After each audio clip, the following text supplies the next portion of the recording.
Hey everybody, and welcome to episode 19 of ZUCast. I'm Amanda Van Heil. I'm going to be one of your hosts, and then I'm also joined by my dear friend Cody Davies. Hello everybody, my name is Cody. You may know me from ZeldaUniverse.net, your number one website for Zelda news and information. You should visit it. It's a great website if you haven't heard of it. And you should also watch Zelda News weekly on ZUTV or Zelda Universe TV on our YouTube channel. And I'm not just saying that because I'm the host. Actually, I am. Look, Zelda Universe TV, that's a great channel. Do you know, I was the one who created that channel, and Zelda Universe was taken. And I was like, well, what can I do with that URL? And actually, the person I saw was Shane Dawson TV. And I was like, TV, that sounds like a good thing to add to the end of Zelda Universe to make it work. So you can thank YouTube celebrity Shane Dawson for our YouTube username. It sounds super professional by having TV at the end. That's when you like, oh, that's their media publication for TV shows. We know they're legit. So we're going to start off with some Zelda history from 2006 to 2010 with Shona, followed by Piece of Heart, ZUthon, and Community with Connor. After that, we have Randy with What If Zelda Was a Metroidvania? So, some interesting Metroid discussion there. And then, of course, the credits. And bloopers. But you and I are just so perfect we won't have any bloopers. Oh no. Of course not. We do everything in one take, that's what they call us. One take wonders, Cody and Amanda. That's what's on my business card. Mine just says gamer. Well, that's what it said on TV that time. Actual TV, not Zelda Universe TV. Actual TV said Amanda Van Heil, gamer. That's right. They were walking through E3 and they were like, that girl looks like Elle Woods as a gamer. Let's go talk to her. yeah, that looks like a gamer. Weren't you wearing like a Jigglypuff shirt or something? I was wearing like a little Jigglypuff tank top. I've got my blonde hair. My nails were like freshly done. Like it was just, let's find the girliest looking girl here because we want to talk about girls that play video games. And there I was. That's right. And they're probably just like, how's Barbie Horse Adventures or whatever? I'm surprised it didn't get that sort of thing. Like, do you play any real games? All right, well, let's get this show started. Take it away, Shona. Hey Zelda fans, my name is Shona and I'm back with another look at the history of the Zelda franchise. In this segment, I'll take you through the years from 2006 until 2010. 2006 was a massive year for Nintendo with the release of the Wii. It was a funny name for a console, but it was a huge success due to its motion controls. The reason for the delayed release of Twilight Princess, which I mentioned in my previous segment, became clear when it was announced as a launch title for the Wii. The game was originally developed for the GameCube, and so it did also release on the older console, but a few weeks after the Wii. Twilight Princess also happened to be the first Zelda game to release in a similar timeframe worldwide. Previously, some regions had to wait months after other regions for a game to be released. There were a couple of big differences between the GameCube and Wii versions. The first was that the Wii version incorporated motion controls, while the GameCube stuck with buttons. The second was that the entire world was mirrored in the Wii version. This was done to accommodate the motion controls. Link had traditionally been a left-handed character, but the majority of people are right-handed, and Nintendo thought that it would be confusing for players to swing a Wiimote with their right hand and see Link swing the sword with his left on screen. The easiest solution was to flip everything and make Link a righty for the Wii version. Many Zelda fans still debate today over which version of the game is superior, although for most people it seems to be whichever one they played first. Twilight Princess was another big success and became the best-selling Zelda game of all time up until Breath of the Wild. A new Zelda spin-off game came out in 2006. Tingle was a character who first appeared in Majora's Mask and continued to appear in almost every Zelda game for the next decade. He was popular in Japan, but most Western fans either disliked or outright hated him. Well, this new spin-off Zelda game was all about Tingle. Tingle's freshly picked Rosy Rupee Land for the Nintendo DS first released in Japan and then in Europe the following year, but it was never released in the US. Luckily for American Tingle fans, or those who were morbidly curious at least, the DS wasn't region locked, so they just needed to import the game from Europe. Another Tingle game, Tingle's Balloon Fight DS, was released through Club Nintendo in Japan in 2007. It's basically a Tingle-themed version of the NES classic Balloon Fight. In 2007, a direct sequel to The Wind Waker was released on DS. Phantom Hourglass combined 3D graphics with a mostly overhead perspective, making it more of a 2.5D game. Nintendo clearly wanted to make the most of the DS's hardware, including its touchscreen, and Link and his items were actually controlled via the touchscreen. The touch controls weren't as controversial as, say, motion controls, but they weren't everyone's cup of tea. The game utilised pretty much every hardware gimmick of the DS, from its microphone to even closing the console to solve one puzzle. Phantom Hourglass improved upon the tedious sailing from The Wind Waker, putting the ship on autopilot and giving players challenges and obstacles to overcome while they sailed. But the game added another tedious feature, the Temple of the Ocean King. This dungeon had to be repeated multiple times, had a time limit, and had enemies inside that were almost invincible, requiring stealth and puzzle solving to get through. Overall, Phantom Hourglass's story and many of its characters were mostly forgettable, but Captain Linebeck was a standout. He fulfills the role of comic relief and plot device, but his character really grows as the story progresses. In my opinion, he's one of the most underrated Zelda characters of all. Nintendo released the Wii Zapper, a new piece of hardware for the Wii, in 2007. It was packaged with a Zelda-themed shooting game called Link's Crossbow Training, which was set in the world of Twilight Princess, and features several modes in which Link must demonstrate his marksmanship. 2008 was another quiet year in terms of Zelda game releases, but it saw the next Super Smash Bros. Game, Brawl, for the Wii.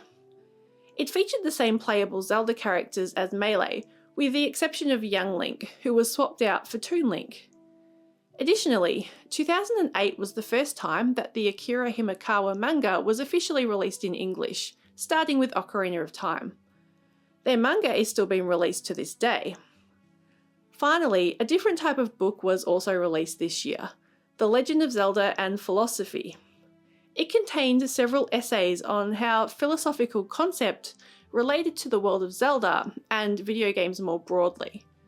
It functioned in gaming circles as a proof of concept that video games could have serious themes and weren't just a silly pastime for kids. After all, people study other forms of entertainment such as music, film and literature, so why not video games? Let's return to the world of The Wind Waker and Phantom Hourglass. Phantom Hourglass was a direct sequel to The Wind Waker, and in 2009, a sequel to Phantom Hourglass came out on the Nintendo DS, although this one was set 100 years into the future. Spirit Tracks is set in the land of New Hyrule, which was settled by people from the flooded lands we saw in the earlier games. Where the previous two games utilised sailing as the main mode of transport, Spirit Tracks uses trains. When the news that the upcoming Zelda game would be about trains first broke, this caused a fair amount of controversy in the community because a lot of people felt that trains really didn't fit with the Zelda vibe. But by the time the game came out, most people were used to the idea of the train, and it didn't function all that differently to the boat in Spirit Tracks.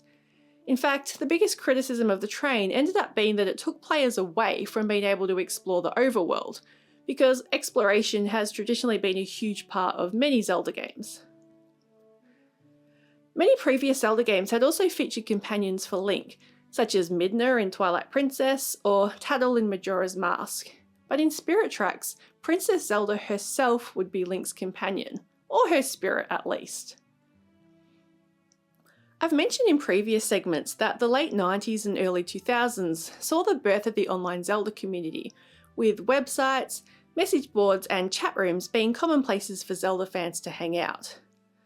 The rise of video sharing websites during the second half of the 2000s led to a surge in video content. Website IGN created a fake Zelda movie trailer and released it as an April Fool's prank in 2008. A web series called The Legend of Neil ran from 2008 until 2010 and was a parody of the series, especially the original game, with a rather adult sense of humour. And the first feature-length fan film premiered in 2009, The Hero of Time. The film was in development for a few years and created a lot of hype in the community, with some people mistakenly believing that it was an official Zelda movie. In fact, for that reason, it was taken offline just a few weeks after release because Nintendo stepped in with a cease and desist. They stated that they needed to protect their property from being confused with fan interpretations of the franchise. This was possibly the first big Nintendo fan project to be shut down by Nintendo, but to Nintendo's credit, they gave the filmmakers permission to keep it online until the end of the year, so that fans who had been looking forward to the movie would at least get to see it. Another Tingle game came out in 2009, but it was only ever released in Japan. Ripe and Tingle's Balloon Trip of Love features Tingle chasing games in a world that's partly inspired by The Wizard of Oz. This was the last Tingle game to be released, at least at the time of recording this. During E3 in 2009, a new Zelda game was announced, but very little information was provided. Instead of a trailer, all we got was a single piece of artwork, which featured Link standing back to back with a mysterious girl who had a lot of features that were similar to the Master Sword. Link is holding a shield, but his other hand was suspiciously empty. This one image caused tons of speculation within the community. More information about the game, Skyward Sword, was revealed at E3 the following year. But apart from the Skyward Sword info, the year 2010 was a pretty quiet one. Where the 2000s saw new Zelda games almost every single year, the 2010s would be a bit different. But you'll have to wait until my next segment to hear more about that. Thank you for joining me on this brief journey throughout the second half of the 2000s, and please feel free to share your own memories from this time in the comments. I'm Shona Johnson, and I hope to see you next time as we surge forwards into the 2010s.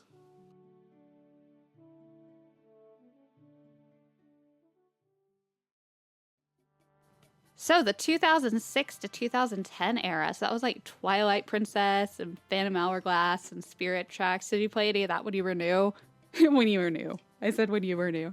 Look, when I was born, I loved to play Twilight Princess because, as we know, it's a game for babies. It's perfect for babies because if you want someone to shake a controller, that is one of the few things that babies can do, actually. There's not much you can get in terms of giving a baby a controller. Mostly it would chew on it like a girl gamer, but sometimes... Girl gamers lick controllers, thank you, not chew on them. Okay, sorry, babies chew on controllers, girl gamers lick them. I got it mixed up. So anyway, when I was a baby, I loved to play Twilight Princess when I was 0 years old in the year 2006. Because I'm only 14? How old are people? I was going to say, does that put you like 14? Because I think that's when my nephew was born, was 2006. 2006 or 2007, I don't remember which. Yeah, so, well, the people who were born when Twilight Princess came out, they're now 14, they're now playing Breath of the Wild, so... Good for them. I was 20 when Twilight Princess came out, and I had mono, and yeah, I wrote a whole essay about my dislike of Ilia. The mono intensified it. So nothing's changed. Well, I guess I don't have mono anymore, but other than that. Well, you don't have mono anymore, but you're still writing essays about... Still writing about how much I hate Ilia, you know. Yeah, Ilia, you can't trust her. She's probably going around licking controllers and things. And stealing horses. She plays Barbie Horse Adventures. That would be the only game she would play is Barbie Horse Adventure. I can guarantee that she plays Barbie Horse Adventures. I've never been more sure about something about a Zelda character. Ilia would definitely play Barbie Horse Adventures. Well, that's enough Ilia bashing. I mean, it's really not enough Ilia bashing. I could do that all day, but we're going to go into something a little nicer with some peace of heart with Connor. $10,730.69. That's how much money was raised by the Zelda Universe team during ZUthon last month, our annual charity livestream. This year, benefiting Direct Relief and their efforts to combat the effects of the COVID-19 pandemic. For 100 hours straight, our team of intrepid Zelda adventurers faced the perils of Hyrule and beyond, hoping to help provide the means we need to face the perils we face in our own world. We asked for your support, and you delivered in a way that was above and beyond anything we'd dare hope to imagine. Attached to that support, and attached to this event as a whole, is a message of strength, of community, and of friendship. The kind of message that you only seem to hear in fantasy tales or anime, and the kind of message that, in a world that has forced us all apart, is nevertheless more relevant and more meaningful than ever before. My name is Connor Schultz, and this is Piece of Heart.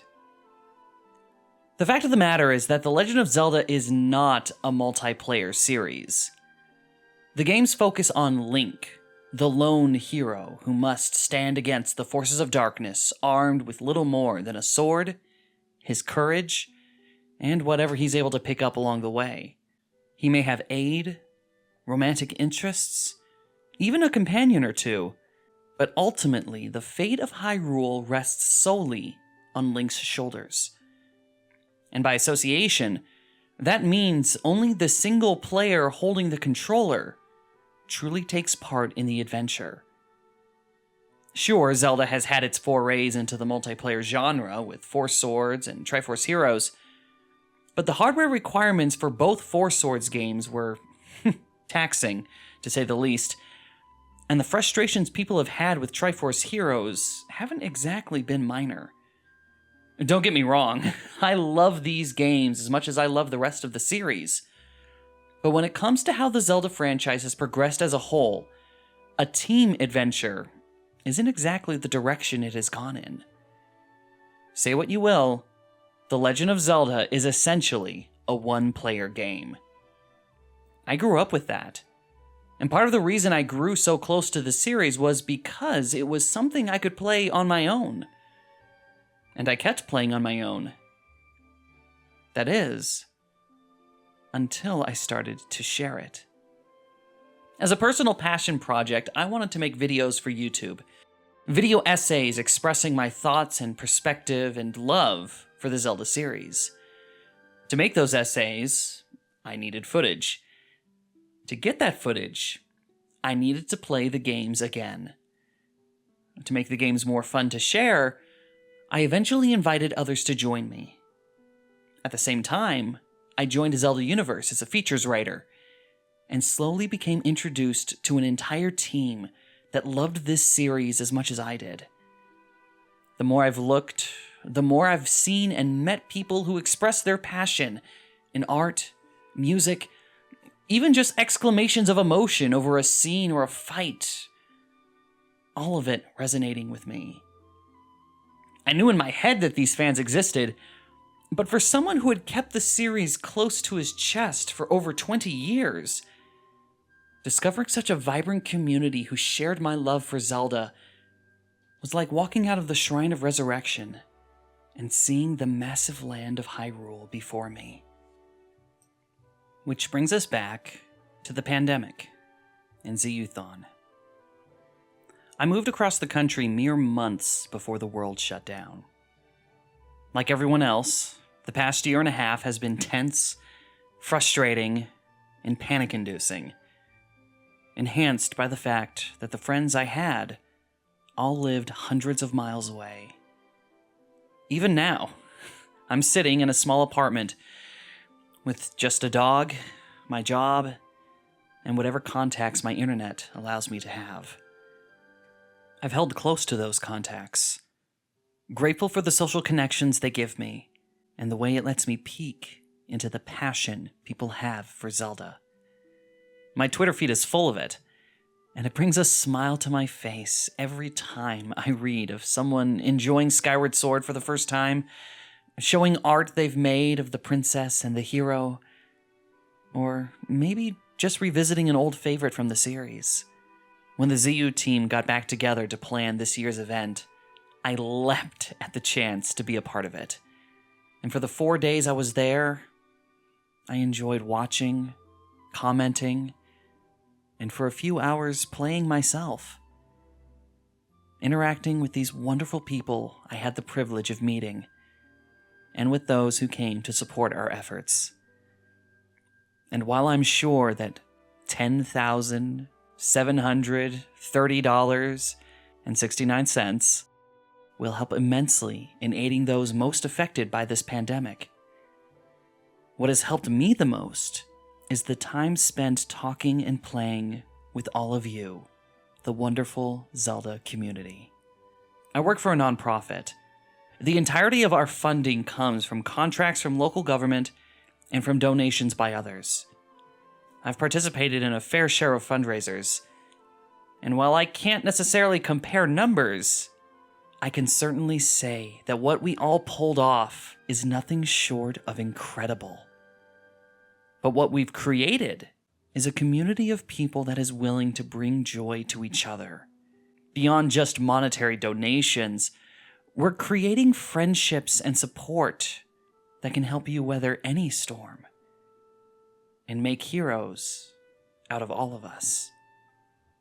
From across the globe you play, you talk, and you create, telling and retelling the legend. While each adventure is made alone, those brave souls who face down the King of Evil know where to find support, where they can share their adventures, and where they can express their love for a series that, although played alone, can show us just how much it means to fight for and fight with others. A place that will always hold a piece of my heart. I'm Connor Schultz, and this has been Piece of Heart. I'll see you all next time. Cody, you took part in ZUthon, as did I. Why don't you tell everybody about your experience with it and your hole digging? Yeah, look, I have a very special role in the marathon each year. You could call it the highlight of the ZU marathon because it's the part that people ask about. When we say we're doing a new marathon, the Facebook comments we get is the Cody Zone coming back? That's what they want to know. Because what I do in the Cody Zone is I dig some holes for 6 to 8 hours in Oracle of Seasons or Oracle of Ages. This time around we went with Oracle of Ages. And it's an interesting digging experience. I think the Oracle games have the best shovel sounds in the Zelda series. So I make sure to dig some holes over and over. And if people want me to make progress, they can pay for it.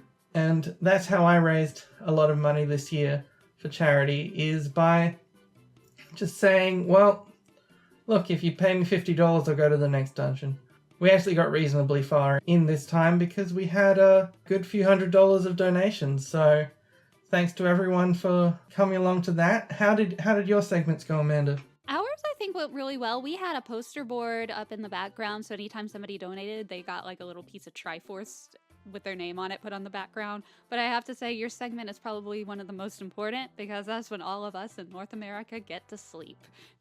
Yeah, that is the original purpose of my segment. At the moment, in this post-COVID era, we're going from like 3 or 4 hubs and people are remotely playing from a few different areas. But originally it was just, there were just like 80 people at Amanda's house, just a big fire safety hazard. Yep. And, you know, they would just be there for like 100 hours. So I said, well, how about you sleep for like 8 hours and I will take over and I will show people a Zelda experience they've never experienced before. And let me tell you, there is nothing more dead than our house during the Cody zone.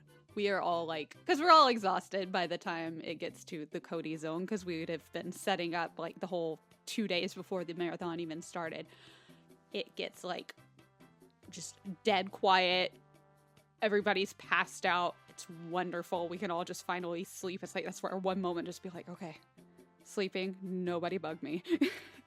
But really, ZUthon was just a wonderful time, and we do have such a wonderful community. Like, I've made so many wonderful friends through, I've said wonderful a million times, so you know what, that's okay. I've made some fantastic friends through Zelda Universe, and it is definitely life-changing for the better. So that's enough sappiness. Let's move on to What If Zelda Was a Metroidvania with Randy.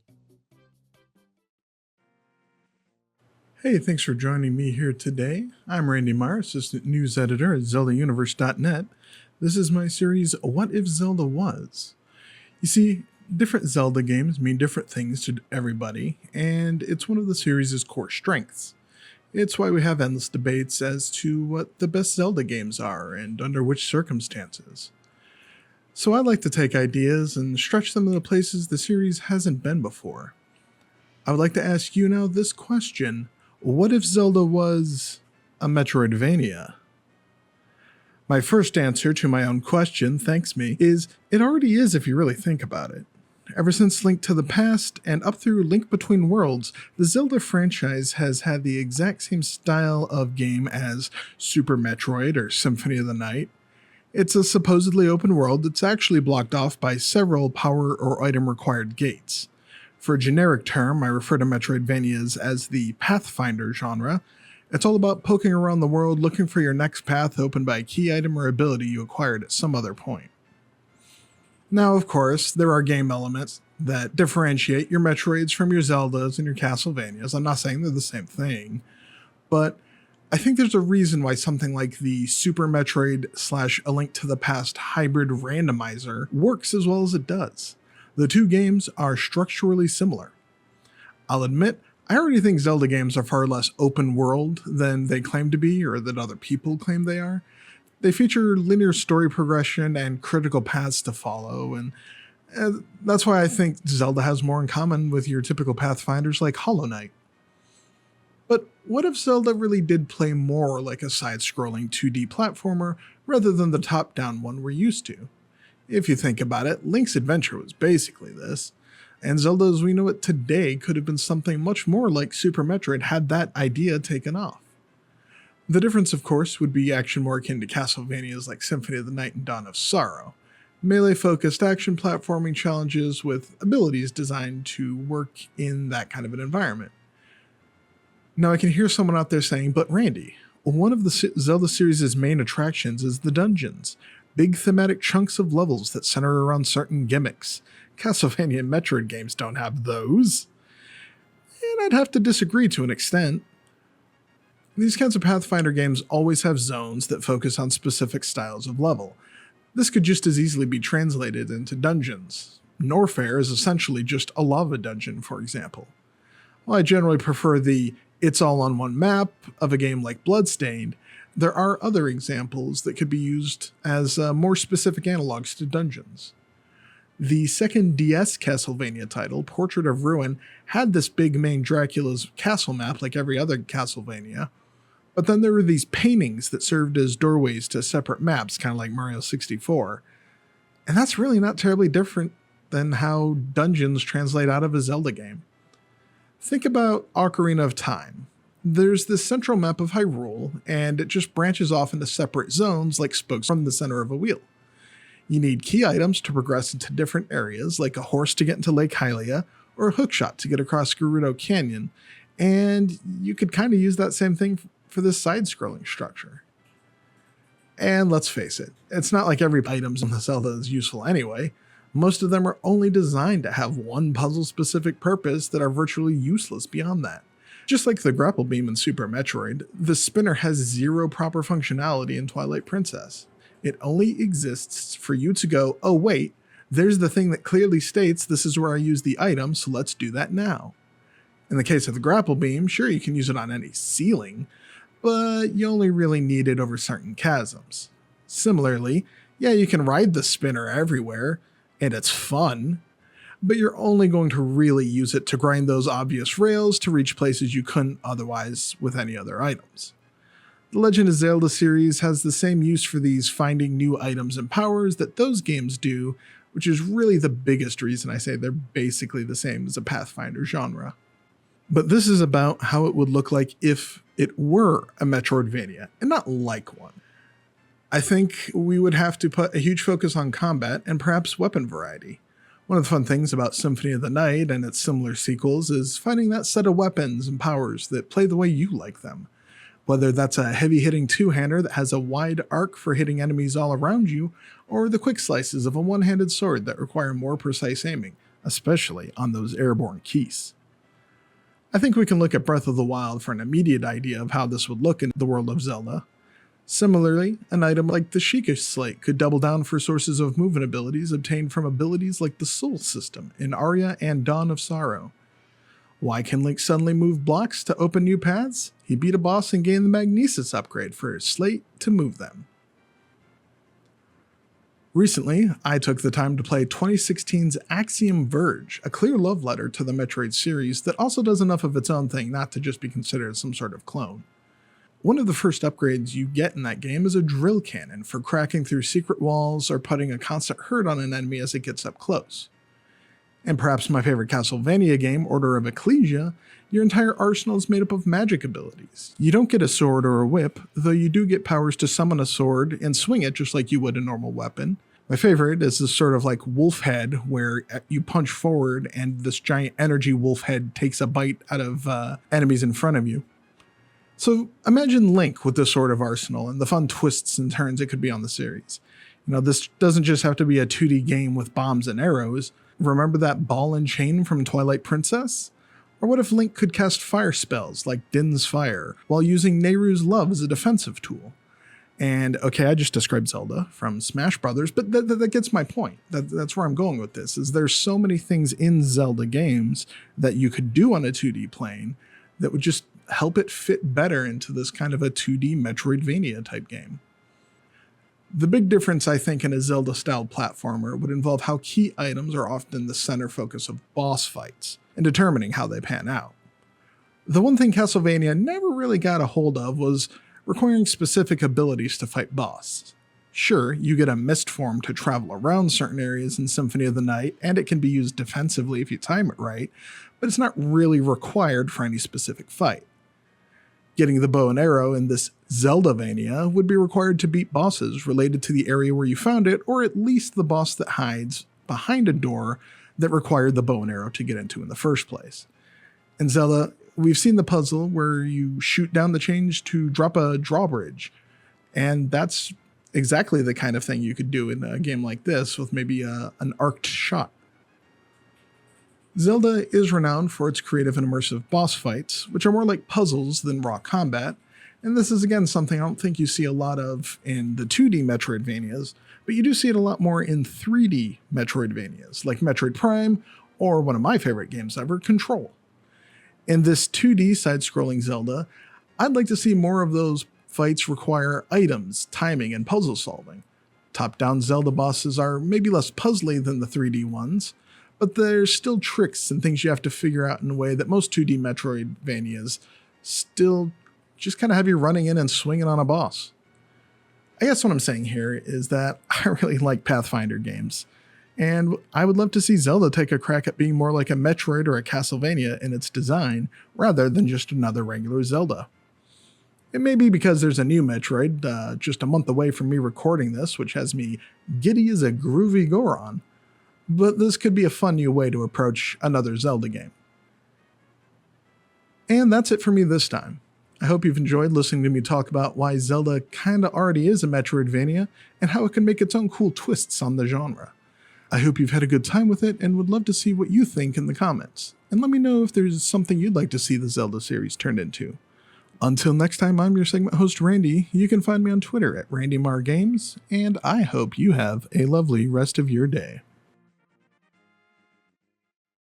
All right, so did Elias pay somebody to talk about Metroid, and that's why we've got a Metroid segment?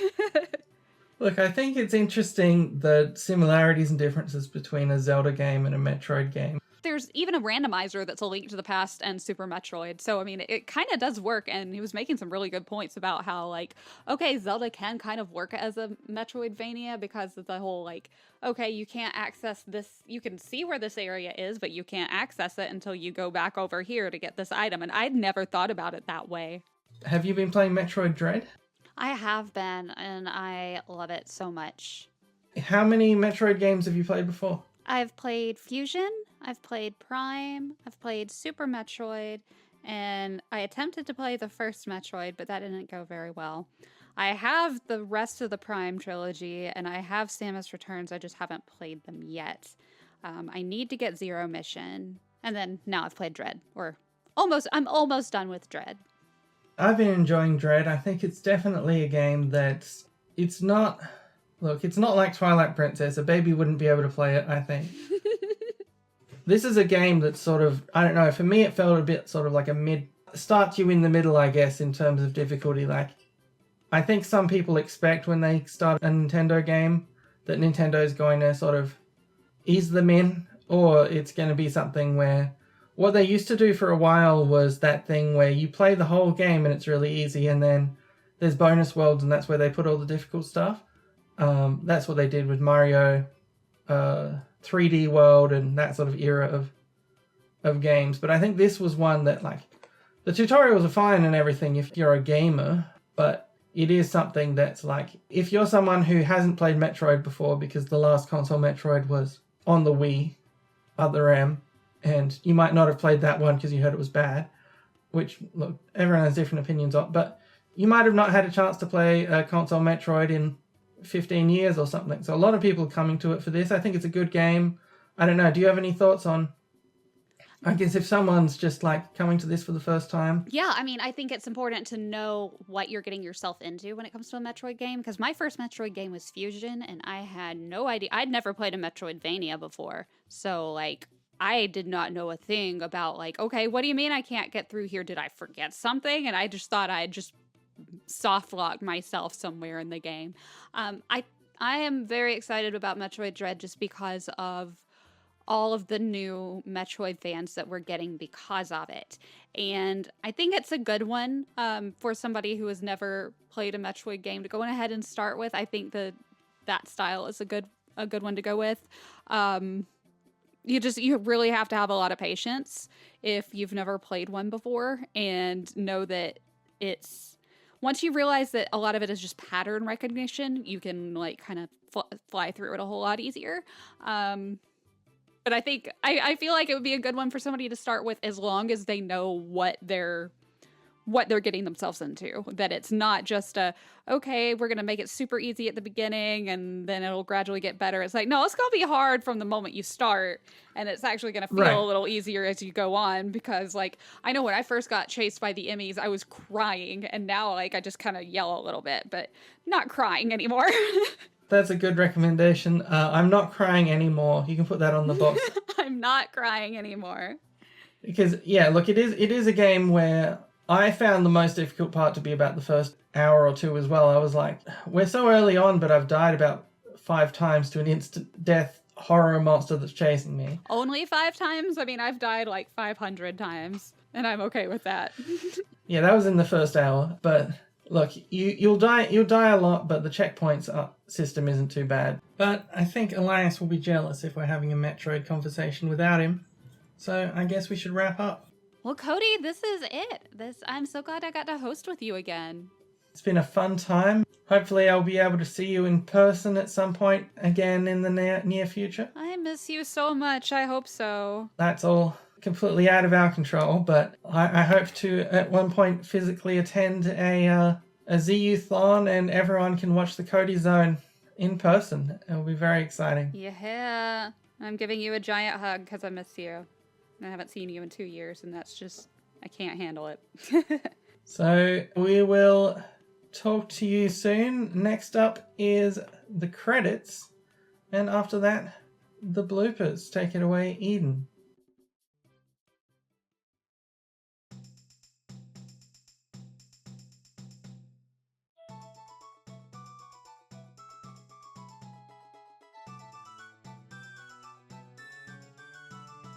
It's over already? No! Well, yes, actually. You've finished this, the 19th episode of the ZUCast, which, as the hosts mentioned, means it's now time for the credits. Taking up the hosting helm today were Cody Davies and Amanda Van Heil. It is due to their efforts that you may consider yourself hosted. Shona Johnson continued her guided tour down memory lane in the 5th part of her year-long Zelda History segment. Connor Schultz presented another piece of heart, namely the Zelda fan community and our very own ZUthon charity event. Join the Zelda Universe forums. Finally, Randy Marr gave us another rather timely idea for a possible twist on the Zelda formula. I'm Eden Biskin, the executive producer and Zelda Universe forums liaison. That's Biskin, not Biscuit or Bisquick. Cody Davies is our consulting producer and actual former reality show star. Seriously, look it up. Kelly Timmerman is our lead audio surgeon, better known as head editor. Andy Bundy is our assistant editor. Mary Stowe is our social media liaison. Caden Garvey and Alexandria Gribble do the graphics for our YouTube releases. The ZUcast is a production of the ZUBC, a division of Zelda Universe's media team. You'll find the ZUcast on every major podcast directory, as well as YouTube. If you want to leave us feedback, your best bets for our seeing it are email at podcast@zeldauniverse.net or the Zelda Universe forums in Community Central's ZUcast hub thread. You can also interact with Zelda Universe on social media, at Zelda Universe on Twitter and Facebook, and at Zelda Universe TV on Instagram, YouTube, and Twitch. A new Age of Calamity DLC pack may be out by the time you hear this, and next month, the official Skyward Sword soundtrack finally releases in Japan a decade after the original game's release. You can bet your butt I'm getting it. So yeah, we'll have stuff to talk about for our 20th Modern episode. Good thing too, because we've already started working on it. You'll hear us then. Happy spoopy season!